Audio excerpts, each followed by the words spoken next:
Chapitre 17.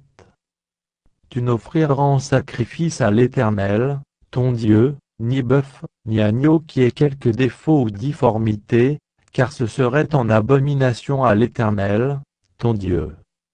Il se trouvera peut-être au milieu de toi dans l'une des villes que l'Éternel, ton Dieu, te donne, un homme ou une femme faisant ce qui est mal aux yeux de l'Éternel, ton Dieu, et transgressant son alliance, allant après d'autres dieux pour les servir, et se prosterner devant eux, après le soleil, la lune, ou toute l'armée des cieux.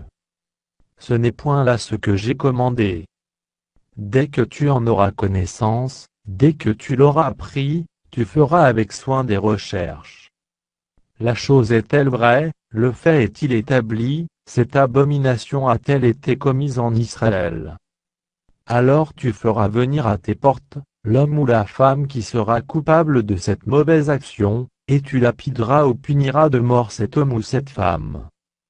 Celui qui mérite la mort sera exécuté sur la déposition de 2 ou de 3 témoins, il ne sera pas mis à mort sur la déposition d'un seul témoin.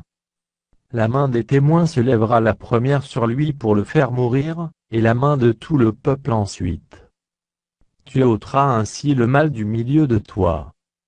Si une cause relative à un meurtre, à un différend, à une blessure, te paraît trop difficile à juger, et fournit matière à contestation dans tes portes, tu te lèveras et tu monteras au lieu que l'Éternel, ton Dieu, choisira. Tu iras vers les sacrificateurs, les Lévites, et vers celui qui remplira alors les fonctions de juge, tu les consulteras, et ils te feront connaître la sentence. Tu te conformeras à ce qu'ils te diront dans le lieu que choisira l'Éternel, et tu auras soin d'agir d'après tout ce qu'ils t'enseigneront. Tu te conformeras à la loi qu'ils t'enseigneront, et à la sentence qu'ils auront prononcée, tu ne te détourneras de ce qu'ils te diront ni à droite ni à gauche. L'homme qui, par orgueil, n'écoutera pas le sacrificateur placé là pour servir l'Éternel, ton Dieu, ou qui n'écoutera pas le juge, cet homme sera puni de mort. Tu ôteras ainsi le mal du milieu d'Israël, afin que tout le peuple entende et craigne, et qu'il ne se livre plus à l'orgueil. Lorsque tu seras entré dans le pays que l'Éternel, ton Dieu, te donne, lorsque tu le posséderas, que tu y auras établi ta demeure, et que tu diras je veux mettre un roi sur moi, comme toutes les nations qui m'entourent, Tu mettras sur toi un roi que choisira l'Éternel, ton Dieu, tu prendras un roi du milieu de tes frères, tu ne pourras pas te donner un étranger, qui ne soit pas ton frère, mais qu'il n'ait pas un grand nombre de chevaux, et qu'il ne ramène pas le peuple en Égypte pour avoir beaucoup de chevaux, car l'Éternel vous a dit vous ne retournerez plus par ce chemin-là.